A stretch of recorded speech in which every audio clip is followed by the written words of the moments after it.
बात करेंगे मिनरल्स के बारे में। मिनरल्स क्या होते हैं, कैसे मिलते हैं और किस तरह से इनका डिवीजन हुआ है। सबसे पहले अगर हम बात करते हैं कि मिनरल की डेफिनेशन की, मिनरल होता क्या है। Minerals are naturally occurring substance, the substance which are occurring naturally. हमारे कुछ ऐसे सब्सटेंसेस है जो नेचुरली हमें मिलते हैं, नेचर ने एज इट इज दिए हैं, ह्यूमन का कोई भी इंटरफेरेंस उसमें नहीं है। उन सब्सटेंसेस को हम कहते हैं मिनरल्स।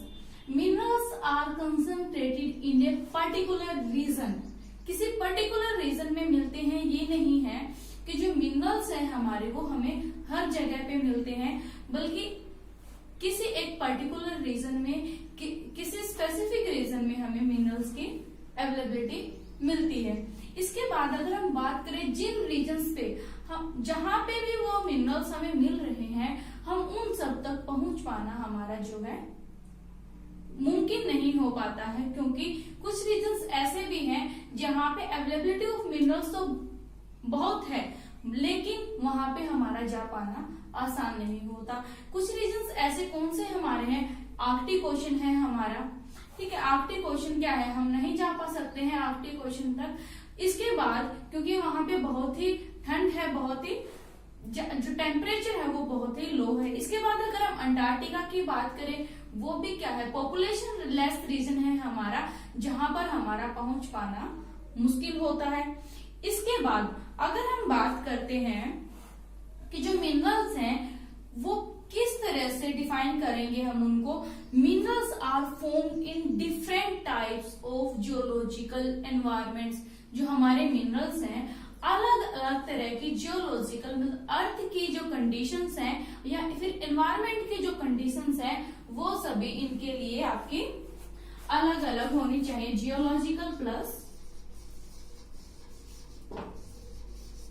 Environmental conditions.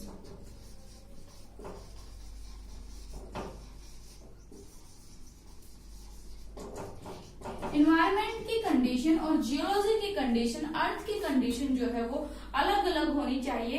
इसके साथ साथ अगर हम बात करें कि आइडेंटिफाई कैसे कर सकते हैं हम इन रिसोर्सेज को, इन मिनरल्स को आइडेंटिफाई करने के लिए हमारे पास अलग अलग फिजिकल प्रॉपर्टी होती है सभी मिनरल्स की, as like colour, density, hardness, chemical property. ये कुछ अलग अलग तरीके हैं जिनके द्वारा हम मिनरल्स को आइडेंटिफाई कर सकते हैं। कलर से आइडेंटिफाई कर सकते हैं हम, उसकी डेंसिटी से आइडेंटिफाई कर सकते हैं, हार्डनेस से आइडेंटिफाई कर सकते हैं, हार्ड है, सॉफ्ट है, इसे भी आइडेंटिफाई कर सकते हैं। और इसके साथ के साथ हम आप इसके केमिकल प्रॉपर्टीज जो है, केमिकल प्रॉपर्टीज से भी हम मिनरल्स को आइडेंटिफाई कर सकते हैं। इसके बाद अगर हम बात करते हैं कि मिनरल्स जो है उनके टाइप, मिनरल्स के जो टाइप हैं वो कितने हो सकते हैं, किस किस तरह से हम मिनरल्स को डिवाइड करते हैं। मिनरल्स को हम मेनली, वैसे तो हमारी अर्थ पे जो मिनरल्स हैं वो बहुत ज्यादा हैं, लगभग 3000 के करीब हमारे पास मिनरल्स हैं। लेकिन इन मिनरल्स में से कुछ एक मिनरल्स ऐसे हैं जो हमारे लिए बहुत ही इंपॉर्टेंट है। अब इन मिनरल्स को हम डिवाइड करते हैं दो पार्ट में, मेटेलिक और नॉन मेटेलिक।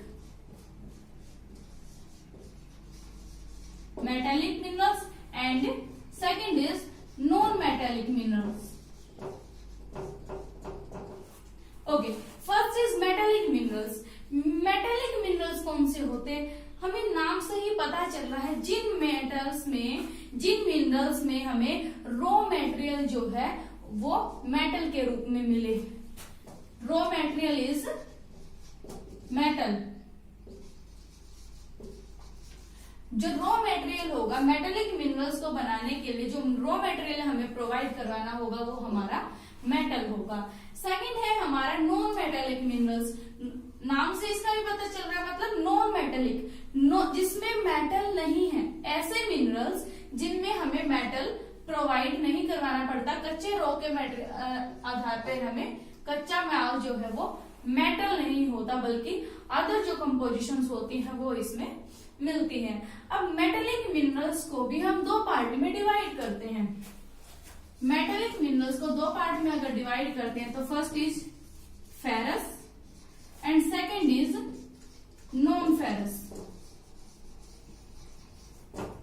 Okay, ferrous. अब अगर हम वैसे फेरस मिनरल्स की बात करते हैं, मेटल के अंदर फेरस आता है। फेरस हम किसको बोलते हैं? आयरन को बोलते हैं हम फेरस। अब आयरन को बोलते हैं तो हमें सीधा सा पता चलता है जो रॉ मटेरियल है फेरस मिनरल्स में, जो रॉ मटेरियल है वो आपका क्या होगा? आयरन होगा, या आयरन के कुछ भी कंपोनेंट्स होंगे। आयरन ओर है इसके अंदर, मैग्नीज है आपका, फिर क्रोमाइड्स हो सकता है। जिन मेटल्स के अंदर, जिन मिनरल्स के अंदर आपका फेरस होता है हम उनको बोलते हैं फेरस मेटेलिक मिनरल्स। इसके बाद अगर हम बात करते हैं नॉन फेरस की, non ferrous minerals, non ferrous metallic minerals वो मिनरल्स जिन मिनरल्स में हमें फेरस नहीं मिलता, या फिर हम बोलते हैं आयरन जो है वो नहीं होता है जिन मिनरल्स में, उनको हम बोलते हैं नॉन फेरस मिनरल्स। इसमें आपके एग्जांपल क्या हो सकते हैं? गोल्ड, सिल्वर, इस तरह के जो मिनरल्स जिनमें हमें आयरन नहीं मिलता है वो है आपके नॉन फेरस मिनरल्स। इसके बाद अगर हम नॉन मेटेलिक की अगर बात करते हैं, जो मेटल जिनके अंदर हमने क्या बोला था अभी कि मेटल नहीं होता है, तो इसके अंदर हमारे एग्जांपल कौन से हो सकते हैं? लाइमस्टोन, हम बात करते हैं लाइमस्टोन, माइका, एंड और भी हमारे हो सकते हैं क्या? जिप्सम। ओके, लाइमस्टोन, चाक, वो चाक, हमें लाइमस्टोन का बिल्कुल अच्छे छोटा सा नॉर्मल सा एग्जांपल लेते हैं, वो क्या है? चाक, जिससे हम बोर्ड पे, अब तो हम मार्कर से लिख रहे हैं, लेकिन जो चाक बोर्ड होते हैं, ब्लैक बोर्ड होते हैं जिनके हम चाक से लिखते हैं, वो जो हमारा चाक होता था वो आपका लाइमस्टोन से बना होता है। वो भी एक मिनरल है, बट कौन सा मिनरल है? नॉन मेटेलिक मिनरल है। सेकंड अगर हम बात करते हैं माइका, माइका भी आपका नॉन मेटेलिक मिनरल है। इसके बाद अगर हम बात करते हैं जिप्सम की, जिप्सम भी हमारा एक बिल्कुल साधारण सा एग्जांपल अगर लें तो जो हमारे खेतों में, अगर हम देसी भाषा में बात करते हैं, राई या कलर जिसको बोलते हैं, वो आ जाता है आपकी जमीन पे। नमक, नूनी भी कई जगह पे हम उसको बोलते हैं। जब वो कलर या राई उस जमीन पे आ जाती है, उसको खत्म करने के लिए हम यूज करते हैं जिप्सम का। जिप्सम आपकी क्या है? एक नॉन मेटेलिक मिनरल है। अब हम बात करते हैं कि इन मिनरल्स को, क्योंकि ये मिनरल्स आपके कहाँ से मिलते हैं? हमें नेचर ने दिए हैं। अब नेचर ने दिए हैं तो हमें ये किस तरह से मिल सकेंगे? एक्सट्रैक्शन कैसे होगा? हम इनको निकालेंगे कैसे? यूज कैसे करेंगे फिर इसका? अब हम बात करते हैं extraction of minerals.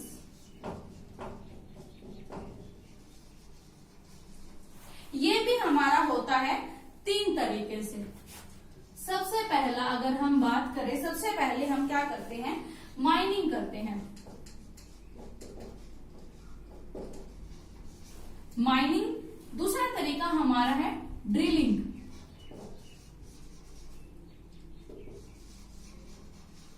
And third जो हमारा पार्ट है एक्सट्रैक्शन करने का वो है quarrying. Mining, drilling and quarrying. Mining भी हमारी दो तरह की होती है, open cast mining and first is open cast mining and second is shaft mining. Shaft mining. अब माइनिंग करने के भी हमारे जो तरीके हैं वो अलग अलग हैं। माइनिंग, सबसे पहले हम एक्सट्रैक्शन में बात करेंगे माइनिंग की। माइनिंग क्या होती है? गहराई से, जमीन से खुदाई करके क्या करना, मिनरल्स को निकालना, उसे हम कहते हैं माइनिंग।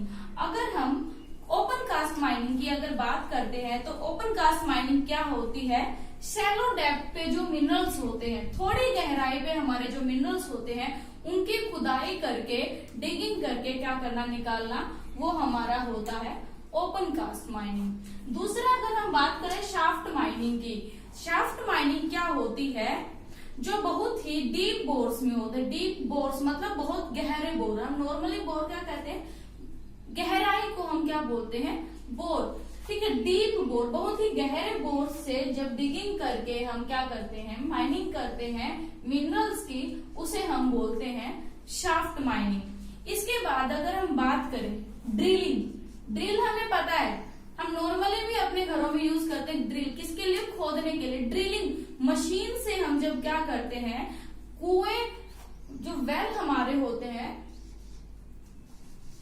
वेल्स की खुदाई करके, मतलब बहुत गहराई पे जाके क्या करते हैं, ड्रिलिंग मशीन से हम किसी टेक्नोलॉजी के द्वारा क्या करेंगे, ड्रिल करेंगे और उसके बाद मिनरल्स की एक्सट्रैक्शन करेंगे, उसको हम बोलते हैं ड्रिलिंग। नेक्स्ट हमारा पार्ट आता है क्वारिंग।